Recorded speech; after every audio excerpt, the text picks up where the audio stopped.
Hey, this is Brandon. Doing another. I don't know. I can't call it a tutorial because I don't think I know enough about this stuff to do that. But we can call it maybe an exploration of kinds of things you can do with the kind of setup that I have. So what we're running here today is I have two Dave Smith evolvers that I'm controlling with my Akai Iwi 4000S and a Behringer Neutron that I'm also controlling with the 4000S. And so the way that MIDI is routed is I'm MIDI into this evolver and then through from this into this evolver, through from that evolver into the Neutron. I have this little Mackie Mix 5 is mixing the two evolvers together into one signal, and then I have the output from that going into my rack, and then I have the output from the Neutron all going into a different channel in the rack. So I have another mix over there, so I'm basically treating the two evolvers as if they are one synth for some cool reasons, which I will get to. The rack also has some effects in it. I have a little bit of reverb and a little bit of chorus on it, just because I find chorus fattens up these synths a little bit, and the reverb just makes them, I don't know, it's too mechanical to me without reverb. So anyway, that's in there as well. Okay, so I'm going to go through first. The sound that I'm going to use in the left evolver is from John Swana's Breath of Evolution sound bank, which he has made freely available for evolver owners. It's an amazing sound bank of some really cool breath-controlled sounds for the evolver. Okay, so the sound of his that I'm using is basically a square wave with a little bit of resonance dialed into it, so that it has a little bit of wah.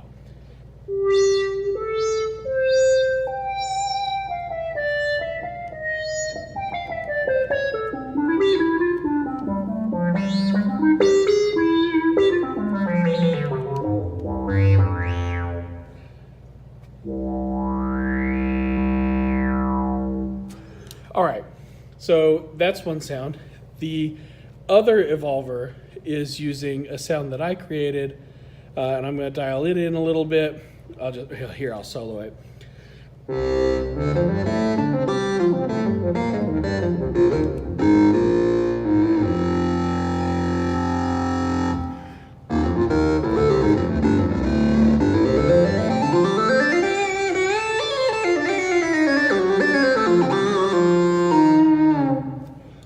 So that sound is some saw waves stacked together with a little bit of distortion, and one of the saws is tuned up a 12th from the others, and I like that. Putting an oscillator up a 12th from your main pitch kind of simulates that second overtone you get in wind instruments, and unless you're playing pretty low, to my ears, it doesn't really stick out as a second pitch as much as it just kind of makes your overall pitch sound more colorful and acoustic because you can hear that overtone in it. So anyway, that's what's in there. I made this patch because I wanted something that was really aggressive and pretty powerful as a high lead voice and also as a bass voice, but without breaking up in distortion. So I'm really just using the distortion in there just to add a little bit of extra gain to the signal, which the evolver is really good at. It gets loud and gnarly fast. Okay, but the really cool thing is if I play these two evolvers together, they blend well, and these sounds are very complementary.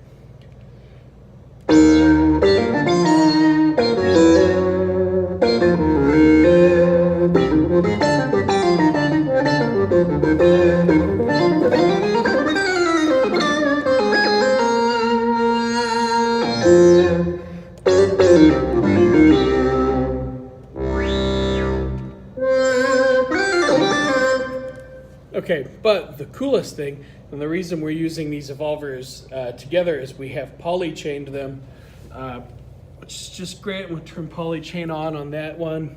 And now it's a 2-voice polysynth.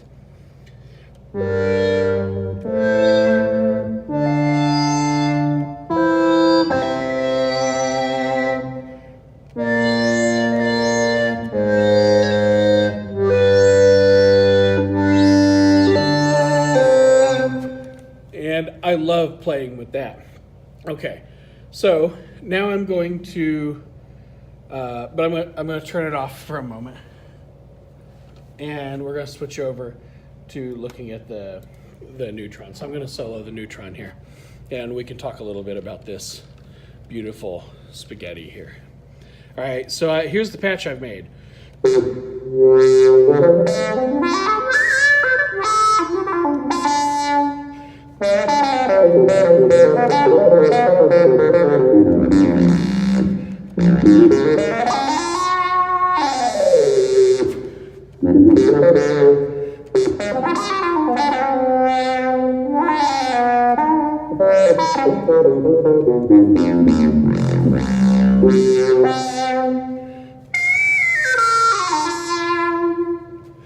Okay, so this patch, the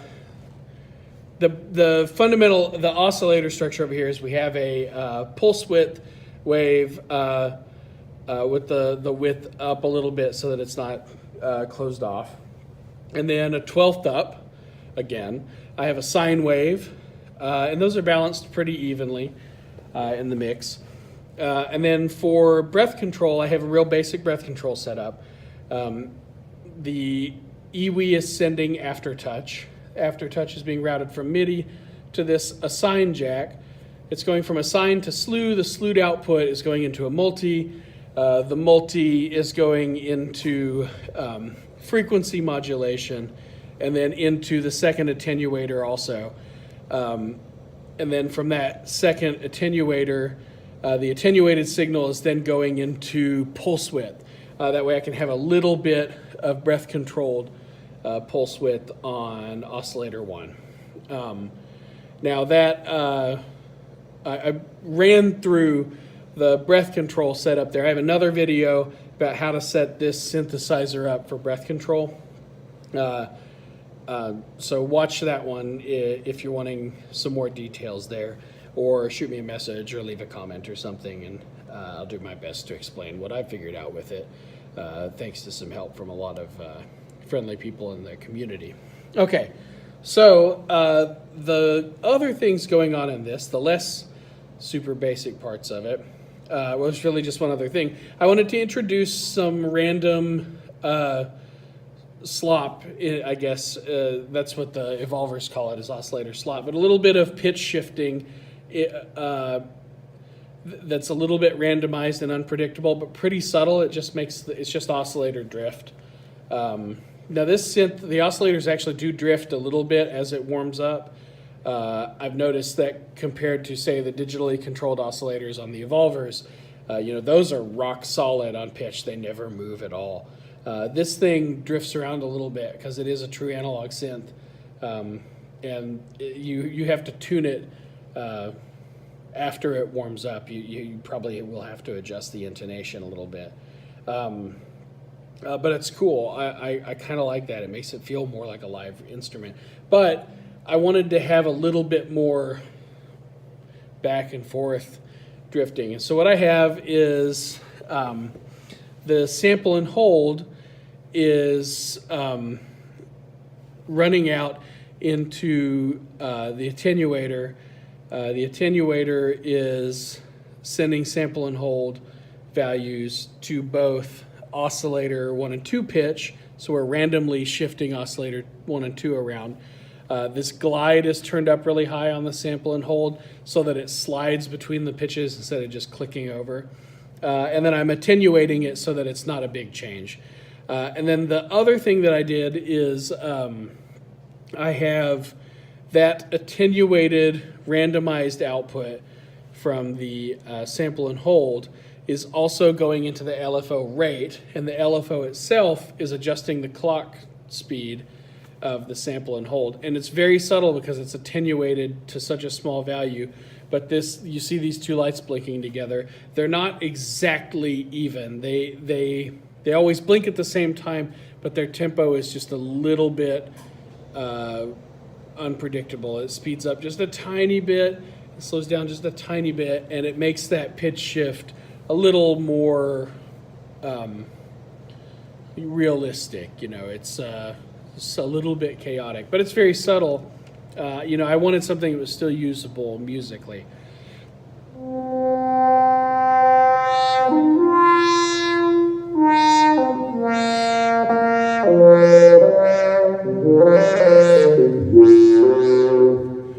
Some other things about the sound, I have a fair amount of noise dialed into it. You can especially hear it if I get low.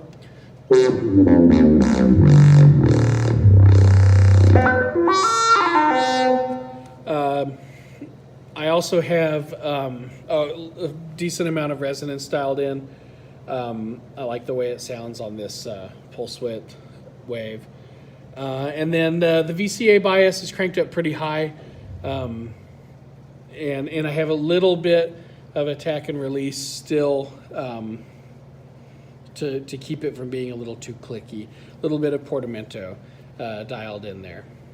So, and anyway, if I add in the evolvers to this, now I have the evolvers operating as a monosynth, and then the Neutron.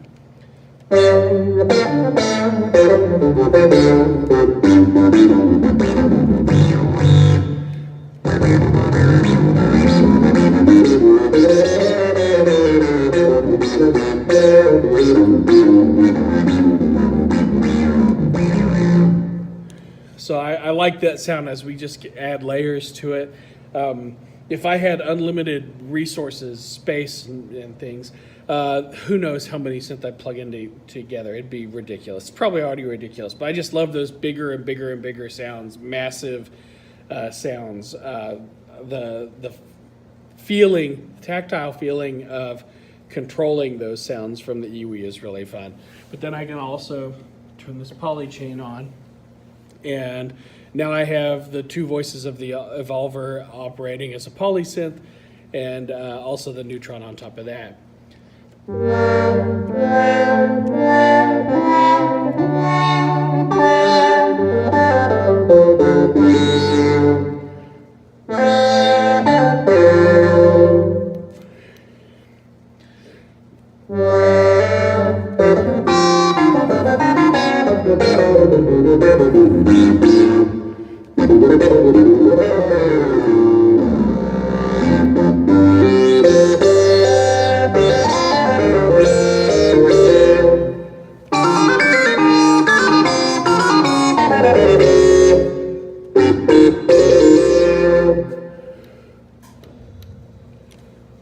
So anyway, that's what I have.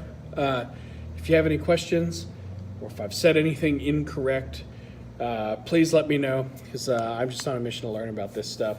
I hope I've given you something that might be useful, or inspiring, or interesting, or anything at all.